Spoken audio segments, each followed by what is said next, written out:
É uma alegria nós estarmos mais uma vez reunidos para as nossas reflexões sobre o Evangelho do Cristo e, principalmente, por estarmos também a 3 dias do aniversariante, no dia 3 de outubro, aniversariou o Hippolyte Léon Denisard Rivel, o codificador da doutrina espírita, Allan Kardec. Graças ao esforço hercúleo deste espírito, evoluidíssimo, como nós sabemos, é que nós nos encontramos reunidos aqui. Por 16 anos, ele construiu todas as bases da doutrina espírita, que, evidentemente, pelas possibilidades dos missionários que vieram a posteriori, está sendo ampliada para que nós possamos, de uma maneira efetiva, nos conhecermos cada vez mais. Bom, o assunto, como todos já viram, nós vamos tratar da questão do pensamento, as questões do reino. É muito comum nós ouvirmos reino de Deus, etc. Né? E, evidentemente, todos os filhos, né, filiação de reis, vão acabar tendo o mesmo destino. Serão príncipes e princesas e depois reis, obviamente, pela questão da substituição. Figurativamente, nós estamos tratando nesse aspecto, porque, na realidade, nós sabemos que todos nós, de uma maneira ou de outra, somos reis ou rainhas dentro daquilo que nos compete, né? Nesse reino que é a questão do nosso próprio desenvolvimento em relação à evolução que temos de conquistar e que conquistamos e estamos num patamar bastante considerável, né? Chegamos à condição de espíritos em expiação e provas indo para a regeneração, o que é uma conquista significativa, porque se nós formos no Livro dos Espíritos, nós vamos verificar os posicionamentos da condição evolutiva. Saímos do primitivismo, estamos aí saindo praticamente do expiação e provas, adentrando para a condição de regeneração, para depois termos possibilidade de vivermos como espíritos felizes e, finalmente, como espíritos superiores. Estamos aí do meio para a frente. Isso, sem sombra de dúvida, independentemente das notícias desagradáveis que recebemos, devemos buscar sempre as estatísticas e não vivemos de notícias.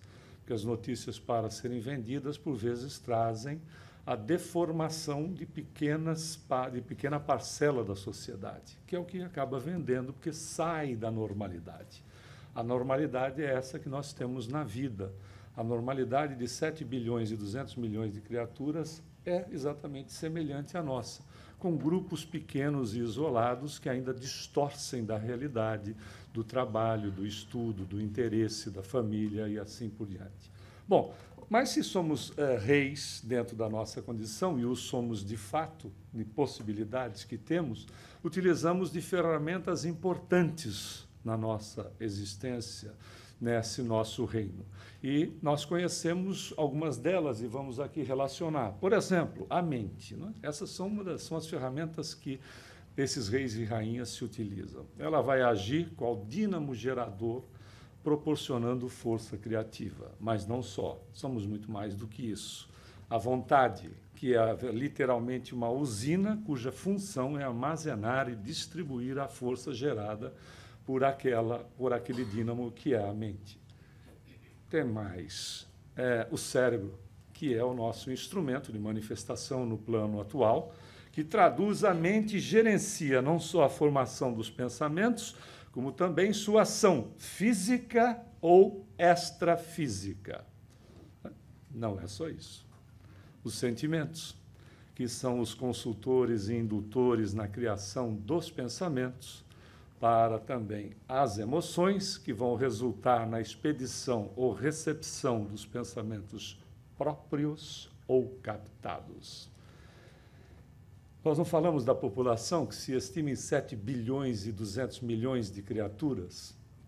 Essas criaturas emitem trilhões de pensamentos a todo instante. E, logicamente, as ideias, que são as elaborações originais do pensamento. Logo, então, o rei cria súditos. Na verdade, todo rei que se preza tem súditos. E os súditos são os nossos pensamentos. Que, ao emitirmos um pensamento, nós entramos em contato, ou, como diz Emmanuel no livro Leis de Amor, pela psicografia de Chico Xavier, nosso pensamento é um agente energético que nós colocamos na corrente da vida, que volta para nós enriquecido do bem ou do mal que nós desejamos. Fantástico, né? Porque, no final das contas, nós somos o resultado de nós mesmos. Somos o resultado daquilo que pensamos. E, quando emitimos esse pensamento, seja ele de que natureza for, ele vai entrar em sintonia com aqueles que se assemelham e voltará, como diz Emmanuel, enriquecido para nós. À medida que nós vamos nos mantendo neles, nós formamos o que vamos verificar daqui a pouco, antes que a gente tenha assim só o aspecto de estarmos no estado de vigília sobre a condição deles. Até porque que quando a gente dorme, nós também continuamos emitindo o padrão que nos interessa. Não é verdade? Ou seja, não é só na questão do estado de vigília. Na hora que nós vamos dormir, nós não pura e simplesmente não fazemos um desligamento da vida. A vida se dá continuidade. O campo mental, o plano mental que nós mantemos no estado de vigília, ele não se altera, não é verdade? Porque se ele se alterasse, nós seríamos uma pessoa diferente no dia seguinte, pela obviedade da coisa. Então saímos, né? Era muito distorcida a posição de que quando o indivíduo desencarnava, e isto ainda nós temos que tomar muito cuidado, porque o fato do indivíduo desencarnar não lhe é atribuído nenhuma sapiência que não tenha conquistado, nenhuma capacitação que não tenha. Não é? Obviamente, ele continua sendo aquela criatura. Se tem um bom caráter, continuará sendo um indivíduo de bom caráter desencarnado. Se tiver um caráter duvidoso, a mesma condição, porque o fato de estar isento, em definitivo, da vestimenta que nos reveste, não muda a nossa personalidade. Né? Por isso que dissemos, se fosse assim, uma noite de sono faria uma alteração gritante, o que seria uma violência enorme, né? Contra nós mesmos, contra aquilo que somos e daquilo que nos interessamos, quando tenhamos consciência disso ou não, né? Porque somos regidos pela nossa vontade. Tenhamos disso, como dissemos, consciência ou não. Então, continuamos emitindo. Obviamente, alguns deles, né, esses súditos, né, que são eles, os pensamentos, eles são muito rápidos e ficam na redondeza de nós mesmos, formatando uma condição que espíritos que tenham capacitação para isso podem vê-los, podem saber, então, dos nossos interesses. São situações. Outros nós dirigimos mesmo para pessoas, que nós possamos gostar ou não. Não é assim? E dirigimos, e quando dirigimos, os efeitos, né, vão acabar sendo, de repente, se a pessoa assimilar, ela evidentemente não só assimila, como enriquece, e nesse caminho de ir de volta ele vai fazendo um processo de associação. E, obviamente, são aquelas que o nosso desejo foca, nós formamos os que chamamos de formas-pensamento. Formas-pensamento mesmo, a ponto de formatar uma situação, até mesmo com característica de uma pessoa, que pode durar alguns instantes, como pode durar milênios. Em processo associativo, isso somos nós. Lembra-se quando Jesus disse, vós sois deuses? E ele complementou, podeis fazer o que faço e muito mais. Olha o quanto o nosso autoconhecimento começa a desvendar essas capacitações divinas em nós mesmos e nos alertar de forma que tenhamos consciência a saber utilizá-las delas em nosso favor. Não é nada daquilo de que eu desejo um colar, eu não, mas vocês meninas, né, desejam um colar de uma loja famosíssima, e ficam desejando com aquele diamante azul gigante e, de repente, ele surge na frente. Não é bem assim. Se não der um duro, e olha que tem que dar um duro, ele não vai aparecer na frente. Pode ser que nem nessa reencarnação apareça, não é verdade? Mas, enfim, não é bem isso, que são os excessos. Mas, em relação à construção como um todo, é mais do que isso. Porque essas formas de pensamento que são exatamente o foco do nosso desejo, aquilo que a gente mais bota energia, não é? A gente está acostumado já com isso. Esse tipo de material formatado, que pode ter, inclusive, característica de uma pessoa, se nós somos, por exemplo, fascinados por alguém. E um médium clarividente despreparado, ao ver, vai dizer, antigamente se dizia, né, você está com um encosto, né? É porque o encosto devia ser um espírito, meio sofá, né? Por isso que vem a questão do encosto. Aí o fato é que você está com um espírito do seu lado. Pode ser uma forma de pensamento. De uma situação que eu fascinada, de uma fascinação minha por determinada pessoa. E formato aquilo. Agora, e pode ser, inclusive, o contrário, de situações onde eu formate ideias, né, ou coloque essas energias desequilibradas. Como eu disse, se associam com outras, também as positivas se associam. Aliás, são mais positivas do que negativas, porque a força que existe no cosmos é o amor, né, que desintegra muito disso que é colocado de forma aleatória e irresponsável. Mas, considerando que cada um é herdeiro das suas próprias obras, nós podemos incluir esse material que faz uma associação com outros, e quando nós adentramos nesse tipo de pensamento, assimilamos esse material, né, exponenciado daquilo que nós emitimos. O aspecto positivo também funciona dessa maneira. Vamos dar um exemplo. Se nós emitimos formas de pensamento, no momento que você, por exemplo, pense em Jesus, um exemplo, imediatamente, se estamos emitindo essa energia positiva, nós vamos estimular um indiano, por exemplo, da religião hinduísta, a pensar em Krishna. Nós estimularemos ao mesmo tempo, veja que como são positivos os aspectos em nós mesmos, de aproveitarmos essa divindade que é nossa. Estimularemos ao mesmo tempo um budista a pensar em Buda. E um evangélico a fazer uma prece, e assim sucessivamente. Essas são as possibilidades também. O contrário é verdadeiro, mas a consistência que se tem do bom pensar é ligação com o cosmos que vibra amor. Então, por isso que é uma decisão da criatura. Quando consciente, é uma decisão da criatura. E não pode ser possível que uma criatura que tenha um pouco de consciência não queira o bem para si mesma ou por aqueles com os quais se relacione. Não é verdade? Até mesmo quando essas criaturas que se relacionam são nossas irmãs, mas estão em reinos que estão ainda inferiores à condição que nós nos encontramos. Não é assim? Quando nós temos alguém que não goste de si mesmo, essa pessoa já está enferma na base. Não é? Uma pessoa que não procure perdoar-se, ela já está enferma em si mesma. Uma pessoa que não tenha uma visão positiva sobre si mesmo, ela já tem uma enfermidade implementada. Não é verdade? É a mesma coisa que você ou nós nos acharmos feios diante do espelho. Ninguém se acha feio diante do espelho, a não ser que tenha alguma enfermidade, não é verdade? De natureza psíquica. Via de regra, se você olha e diz assim, não, assim não está bom, mas de perfil até que dá para quebrar um galho. Né? Mas é uma realidade. A gente encontra aspectos em nós. Por que isso? Porque a beleza está íncita no ser. Não é fantástico? O belo está íncito no ser. Ou seja, não é adquirido, faz parte.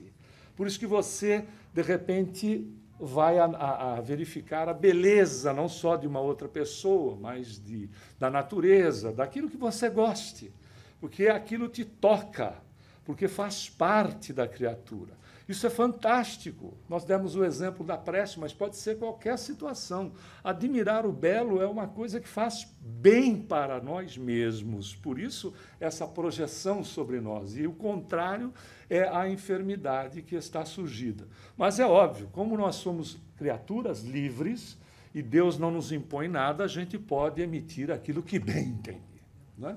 E, obviamente, emitindo o que bem entende, nós acabamos, né, assimilando situações de desastres, de intrigas, de ódio, de ciúme, de melindres, não é fato?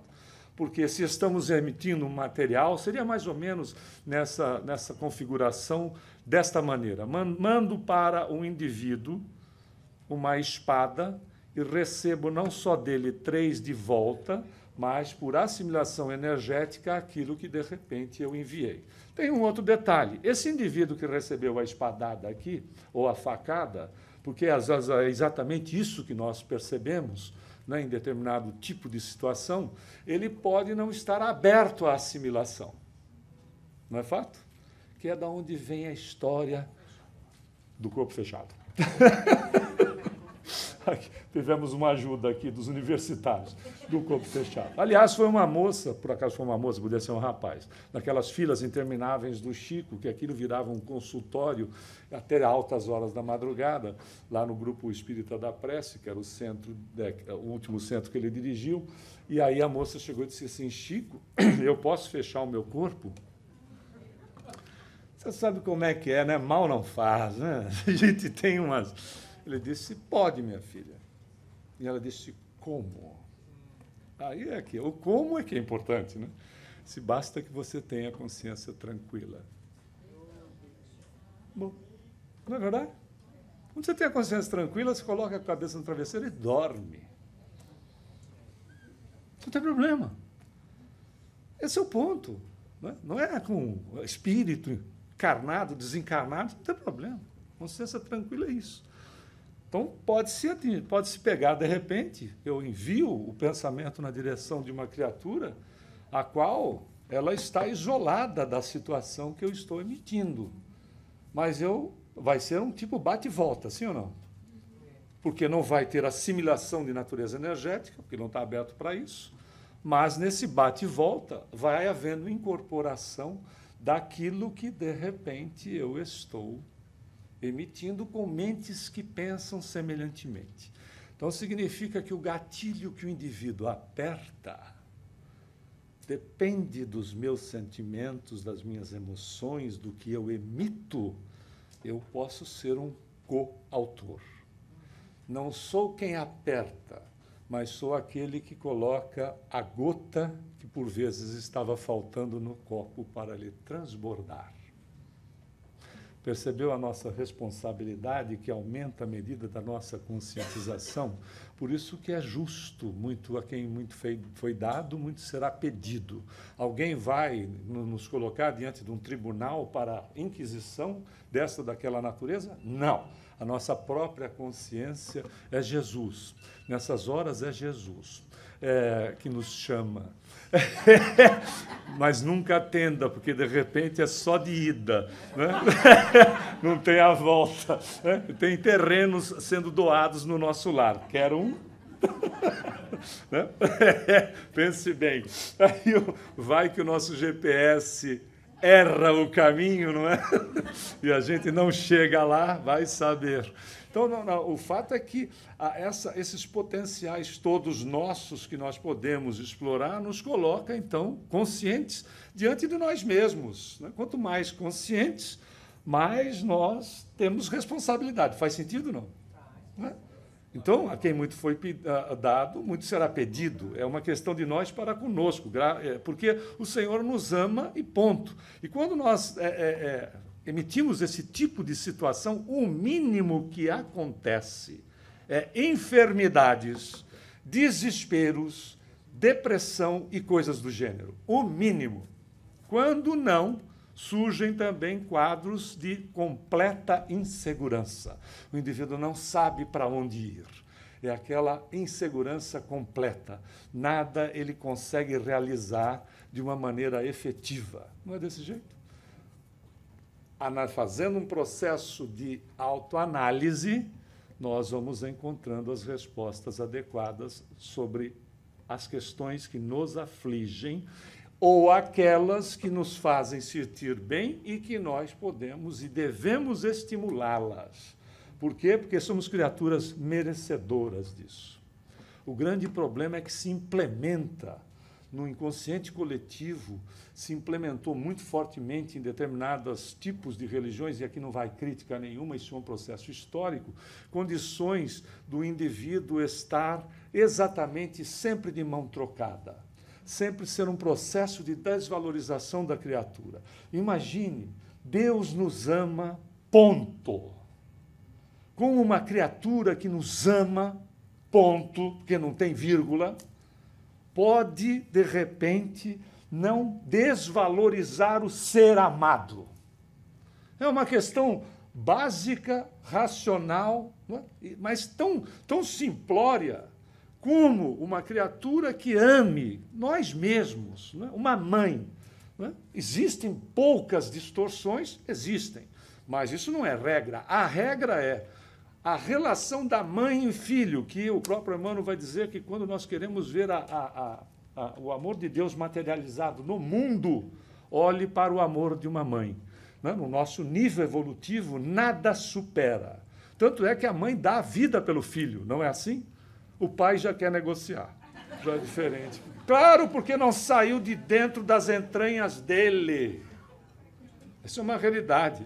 Até porque, aqui entre nós, né, companheiro? Se a gente tivesse que parir, a humanidade já havia desaparecido no primeiro parto. Não é fato? Mas é uma realidade. Né? Outro dia, conversando com um amigo, disse assim, né, a situação nossa, não é? Às vezes a gente tem um resfriado e acha que vai morrer, não é? Nós, homens. Aí ele virou para mim e disse assim, é porque elas, as meninas, não sabem o quanto dói um resfriado.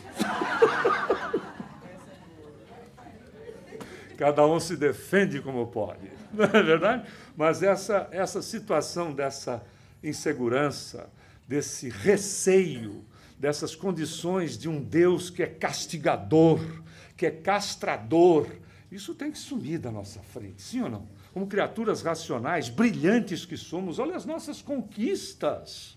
As nossas conquistas nos últimos só 50 anos. Somos criaturas de um brilhantismo fantástico. Nunca fomos tão pacíficos como nos últimos 60 anos. Por que não dizer 75, depois da Segunda Guerra?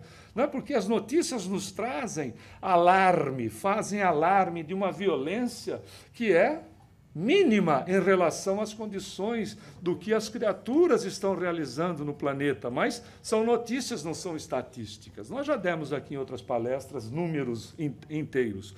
Então, para não sermos repetitivos, o fato é que a situação em relação a nós, nesse nível de capacitação que nós estamos, não é possível continuarmos dando guarida, ou seja, mantendo, assimilando esses aspectos autodepreciativos de criaturas que são erradas desde o princípio. Não existe nenhum plano B para a nossa evolução. O nosso determinismo, ou seja, fatalidade é todos nós seremos felizes, todos nós seremos bons. Aí a gente pode dizer, mas eu não quero ser bom, mas vai, miserável. Uma hora você vai, mas eu não quero, mas vai, porque a natureza nossa, os nossos potenciais nos levarão a essa situação. Não dá para fugir de nós mesmos. Olha que maravilha.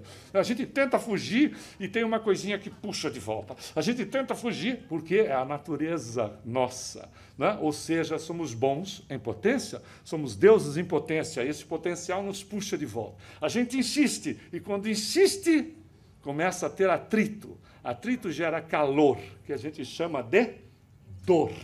A dor é a condição do ser nele mesmo procurando ajustá-lo. Não é para a gente tocar bumbo quando ela suja, mas é para prestar atenção. Porque André Luiz, no livro Sinal Verde, pela psicografia de Chico Xavier, diz: a dor é um aviso de que algo em você não vai bem. Preciso se verificar o porquê dela. E esse porquê não está na mão dos outros, está em nós. Porque se nós nos questionarmos, a resposta vem. Mas não é assim, né? Por que é e sai a resposta? Não. Medite, reflita, peça ajuda. E os mentores, até mesmo às vezes através do sono, em processos de contato com eles, nos dizem, o problema está aqui. Eu já atendi muito nesses trabalhos de atendimento fraterno, gente que, por mágoa, mágoa. E, aliás, agora nós já sabemos, pelas pesquisas realizadas nos Estados Unidos, que mágoa é um dos grandes e dos maiores fatores de produção de câncer na criatura. Não estou falando de ódio, estou falando de mágoa. Sabe aquela mágoa porque você tomou um chute do sujeito ou da moça? Esse tipo de mágoa tem um período para ficar magoado, mas não pode estender mais do que o necessário. Porque a coisa é uma energia que está acumulada em nós, e uma hora esse acúmulo vai tomando proporção, e uma hora vai precisar ser expelido. De que maneira? O corpo suga desse acúmulo energético no perispírito, o corpo, como esponja, suga naquilo que a gente conhece de enfermidade. Por isso que o Hipócrates, 500 anos antes de Cristo, dizia assim: não existem doenças, existem doentes. Mas é tudo a mesma coisa. Doente é o espírito. E se eu não me curar através da minha transformação moral, eu vou continuar incidindo enfermidades sobre mim mesmo. Por isso as questões sempre estão voltadas para as criaturas conscientes numa relação de escolha.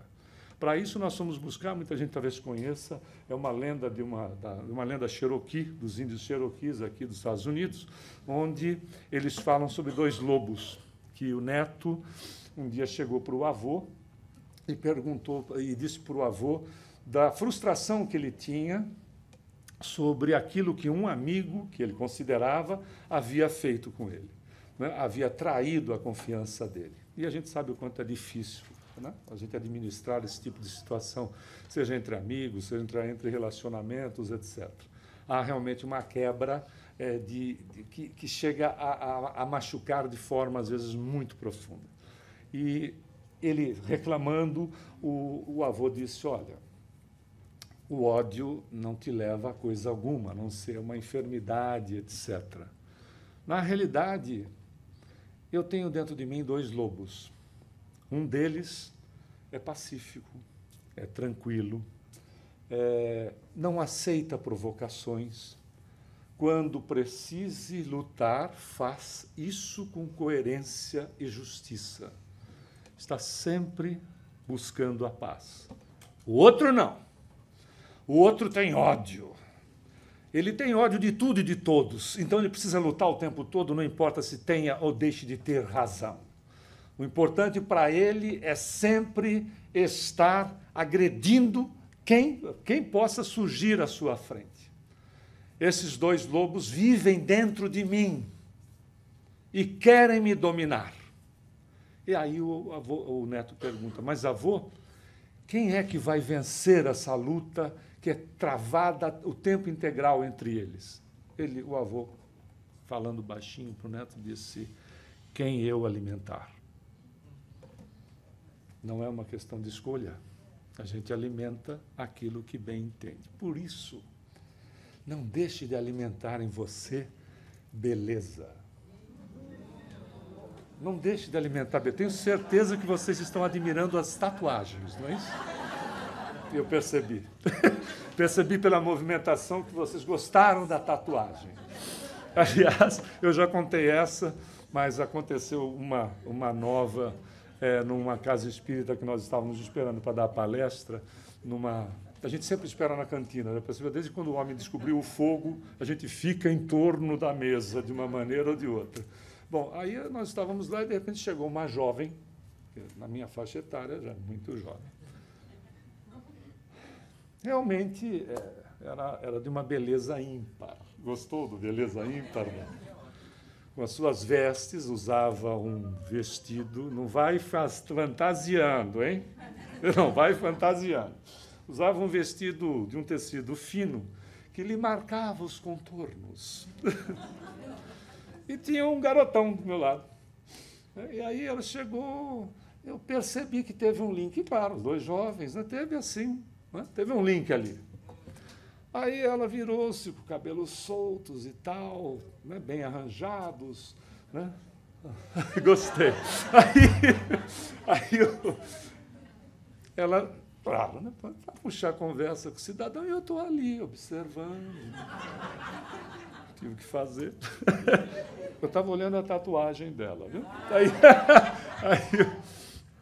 ela disse assim, alguém tem um prendedor de cabelo? Eu disse, aí eu entrei na conversa e disse, minha querida, não posso te ajudar. Por razões óbvias, não dá para te ajudar. Mas aí ele disse, nem tem, isso é coisa de mulheres. Ah, bom, então eu vou dar um jeito. Aí ela enrolou o cabelo de uma maneira, não sei, as meninas têm uma prática e prendeu o cabelo com o cabelo, virou-se de costas para ele e disse, ficou bom. E eu ali observando. Ele olhou o cabelo. Não é?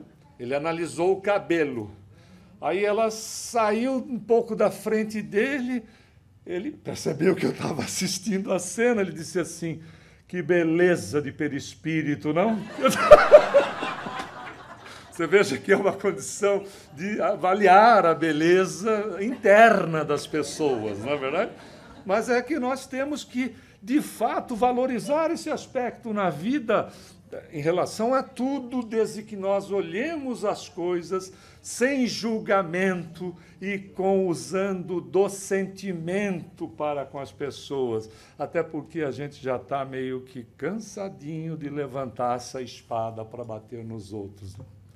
Está na hora da gente embainhá-la. Não é verdade? É a mesma figura, veja aqui a diferença que faz de uma maneira e de outra. Percebeu? É a mesma figura. Olha a diferença que faz no aspecto agressivo e quando o indivíduo decide embainhar a espada. Aliás, recomendação de Jesus a Pedro.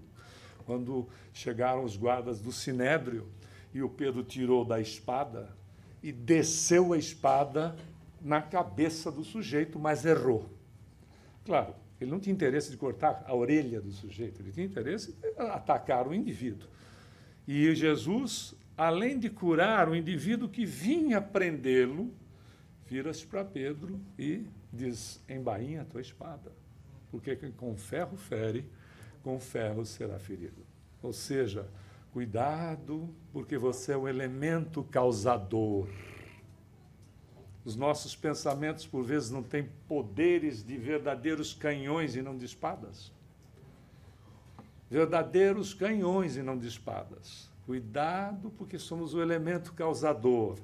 Claro que, como processo de causa e efeito, como elemento causador que somos, né, em descobrirmos um aspecto desagradável em nós, podemos fazer exatamente o quê? Consciente que somos, trabalhando de maneira a fazer uma redução, porque esse mesmo apóstolo Pedro a ensinaria depois. O amor cobre uma multidão de pecados. A palavra pecado, cuja origem é latina, significa errar o alvo. Eu errei o alvo. Então, o amor cobre uma multidão de equívocos que nós cometemos não por intenção, mas por desconhecimento das nossas próprias potencialidades. Numa pesquisa feita pela ONU, há alguns anos atrás, se constatou que pessoas que fazem o mal com consciência do que estão fazendo, tendo vontade de produzi-lo no mundo, é o percentual de 1% da população, que sabe o que está fazendo e faz por interesse. 1% da população. A grande maioria faz por desconhecimento daquilo que se está produzindo. Ou seja, ignorante dos seus potenciais, colocando-os de forma distorcida, prejudicando a si mesmo e o semelhante. Por isso que o ensinamento de Jesus é claro, é para que nós embainhemos definitivamente a espada. E ele mostrou isso nesse símbolo que é a própria cruz, não é verdade? Que se você olhar uma espada enfiada no